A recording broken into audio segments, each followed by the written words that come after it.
saya ketemu dengan Dedengkot Bea Cukai. Dia khusus datang ke rumah saya untuk menceritakan tentang bagaimana manipulasi di dalamnya. Apa poinnya? Kalau ekspor under invoice. Saya mau bilang sama Anda, pemirsa FMN, secara sistemik struktural, Indonesia itu mestinya nggak ngutang. Satu ya. Ulang, sesungguhnya secara sistemik struktural, Indonesia mestinya tidak ngutang. Kalau Anda sungguh-sungguh punya nyali, hadapi perusahaan-perusahaan asing yang melakukan kejahatan perpajakan di Indonesia. Kalau nggak tahu, datang ke rumah saya. Saya bilang sama Anda, datang ke rumah saya. Saya bisa kasih tahu.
Saya ingin menjawab Syed Didu yang kaitannya dengan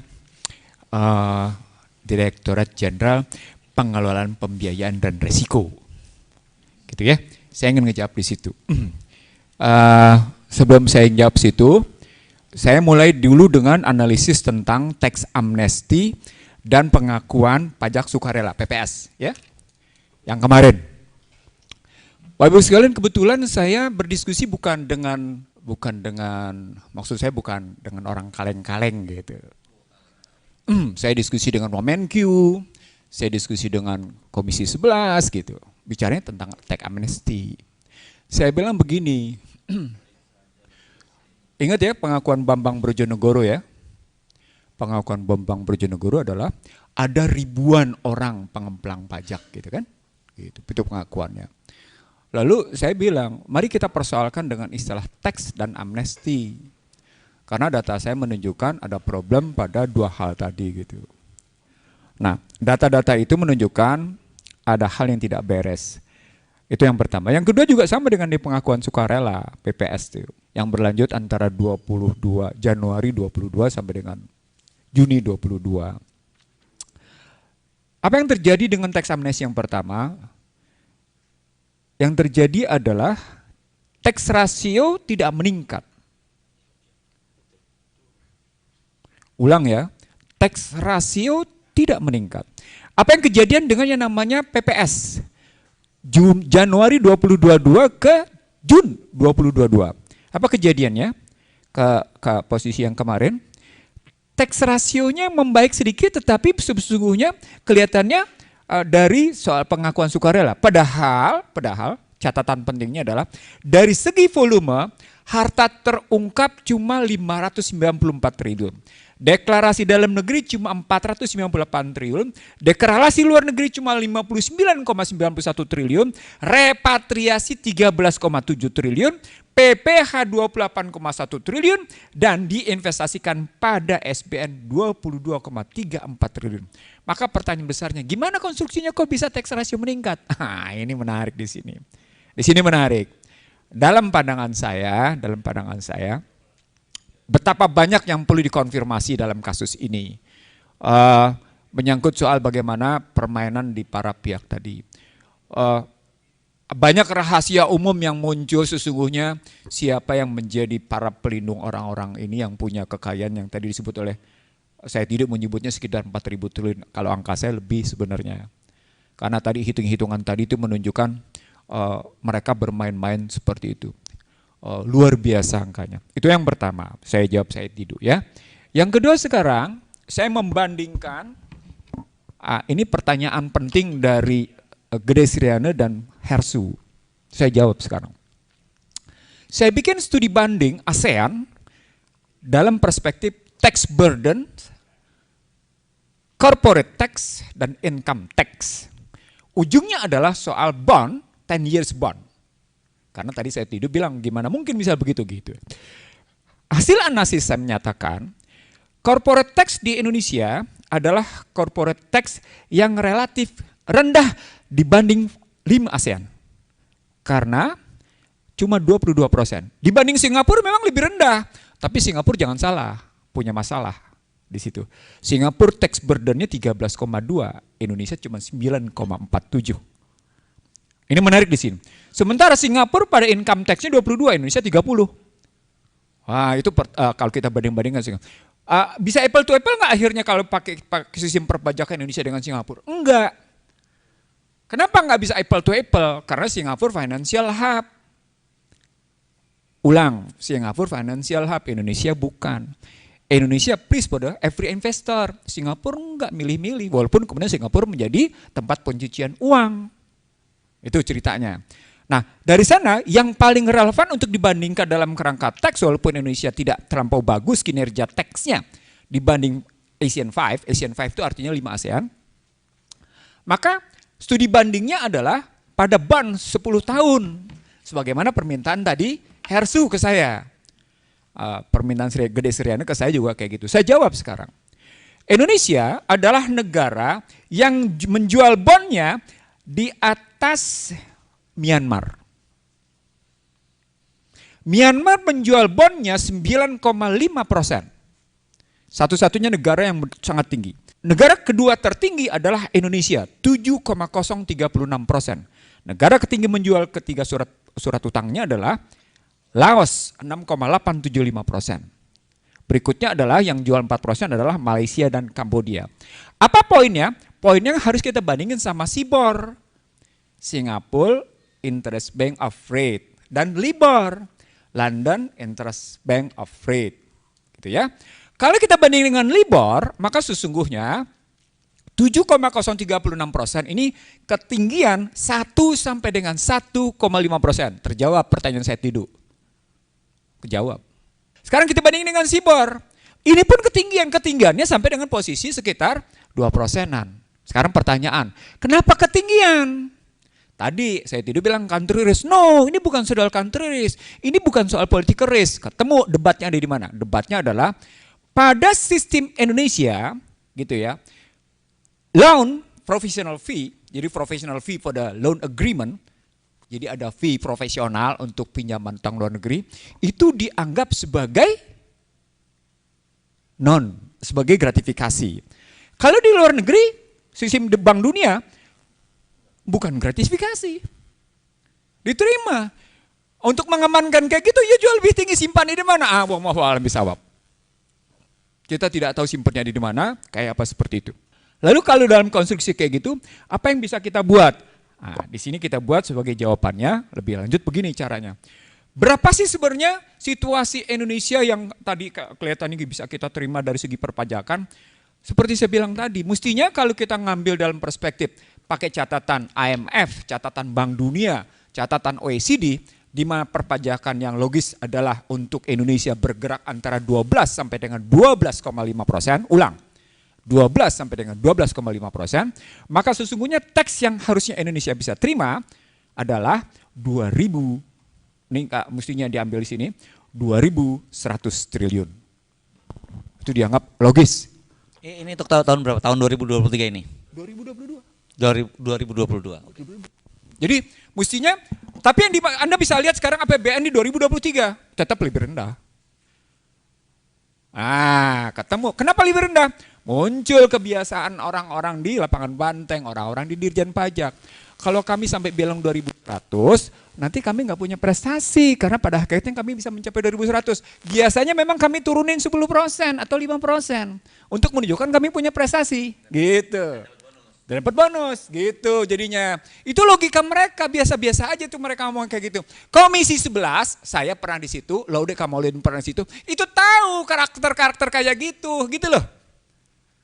Itu memang begitu. Jadi kalau mestinya dapatnya 2100, mereka turunin 5%. Mereka turunin paling, ya kalau 10% kegedean deh, 5% turunin. Jadi paling tidak turunnya 100 triliun. Ya sudah bikin aja 2000, ketemu angkanya. 100 sekian triliun di 2023. Itu, nah berarti ada kebocoran. Potensial bocor, real bocor gitu loh maksud saya. Jadi real teksnya itu bocor, potensialnya bocor. Ketemu kajian teman-teman konsultan. Apakah konsultan dalam negeri, apakah konsultan di luar negeri? Bagaimana kajian mereka? Sudahlah. Kalau sama yang namanya artinya Indonesia, Anda sesungguhnya tinggal melihat bagaimana relasi nominal dengan tarif pajak. Itu yang hendak saya sampaikan di situ. Nah sesungguhnya kalau kita mau ngambil kasus, terakhir nih buat Bapak Ibu sekalian. Saya ketemu dengan Dedengkot Bea Cukai. Ulang ya, saya ketemu dengan Dedengkot Bea Cukai. Dia khusus datang ke rumah saya untuk menceritakan tentang bagaimana manipulasi di dalamnya. Apa poinnya? Kalau ekspor under invoice. Kalau ekspor under invoice. Jadi diturunin value-nya. Kalau lo bikin, turunin dong, gue bayarnya kurang. Kali impor gimana? Sama. Under invoice juga kami suka. Nah, disitulah kemudian muncul soal lewat pintu merah, lewat pintu hijau macam-macam, ya kan? Jalur hijau macam-macam di situ. Tapi pada hakikatnya praktek di lapangan biasa-biasa aja, muncul kayak gitu tuh biasa-biasa aja. Kebetulan ini bukan sekali lagi nih yang orang-orang itu tidak tahu adalah saya kebetulan belum lama mengimpor satu barang lah, gitu ya. Tetap saja money under table-nya gede gitu. Tetap aja. Bukan, saya tidak melakukan, tapi kebetulan kan memang anak buah bilang, Bang ini nggak bisa lolos kalau nggak bayar begini. Saya terus terang karena memang perbandingan harga, lalu kemudian dengan kualitas ada problem untuk Indonesia. Kebetulan barang memang nggak ada di Indonesia, adanya di luar. Ya sudah. Ada lagi yang menarik dalam konstruksi misalnya untuk, gue cerita deh. Untuk yang produknya memang masih luar, untuk produk berkaitan dengan kecantikan gitu. Nah itu juga seru import-importnya dan luar biasa dan lagi-lagi tetap saja under invoice gitu. Jadi artinya sesungguhnya saya mau bilang sama Anda, pemirsa FMN, secara sistemik struktural Indonesia itu mestinya nggak ngutang. Satu ya. Ulang. Sesungguhnya secara sistemik struktural Indonesia mestinya tidak ngutang. Tadi kita udah bicara utang soal bond. Asal Anda tahu, dalam data saya paling terakhir tanggal 16 Maret 2023, jumlah global bond in US dominated 844, sekian triliun. Gitu ya. Ditambah dengan yen Japan denominated 47 sekian triliun. Artinya sekitar 900 triliun. Sekarang pertanyaan, itu bagian dari variable bond interest rate. Jadi tingkat suku bunganya variabel, bukan fixed rate, bukan zero coupon. Artinya tingkat suku bunganya variabel tuh ngikutin. Nah kalau ngikutin dengan standar 7, ya sudah. Nah, sudah selesai di situ pertarungannya gitu. Nah, padahal jumlah sekarang yang kita hadapi hampir mereka bangga kan, lebih banyak sekarang mereka terbitin SBN daripada mereka utang luar negeri karena mereka kayak gitu. Tapi poinnya sekali lagi sesungguhnya kita tidak perlu berutang. Sekali lagi saya mau bilang pemirsa FM ke Mas Hersu dan kawan-kawan. Kalau teman-teman lapangan Banteng Utara, kalau Anda punya nyali hadapi perusahaan asing yang melakukan kejahatan perpajakan di Indonesia, kalau Anda punya nyali. Ulang ya, mudah-mudahan Anda dengar nih. Mudah-mudahan Anda tahu. Kalau Anda sungguh-sungguh punya nyali, hadapi perusahaan-perusahaan asing yang melakukan kejahatan perpajakan di Indonesia. Kalau nggak tahu, datang ke rumah saya. Saya bilang mana? Datang ke rumah saya. Saya bisa kasih tahu. Ada di mana? Ya. Oke. Nah, ini real. Real. Kita main data bukan main kata-kata. Gue nggak bikin analisa. Datanya ada, kerjanya ada, tinggal lihat gitu. Maunya gimana? Apakah itu perusahaan yang berbasis energi, apakah itu perusahaan yang berbasis tambang, apakah itu perusahaan yang berbasis sawit, apakah itu perusahaan yang berbasis jasa gitu ya. Mari kita bongkar sama-sama. Jadi yang pertama tadi kita nggak perlu ngutang. Yang kedua, berani nggak bongkar ngadepin perusahaan asing? Asing yang keluar dan perusahaan-perusahaan yang besar di Indonesia. Pertanyaan begini, pertanyaannya. Bapak Ibu sekalian, FNN sekalian. Saya mencoba menelusuri 15 orang terkaya di Indonesia. Anda tahu dari 15 orang terkaya di Indonesia, berapa kekuasaan mereka terhadap APBN? Coba tebak, berapa? 64,sekian% terhadap APBN. Apa poinnya?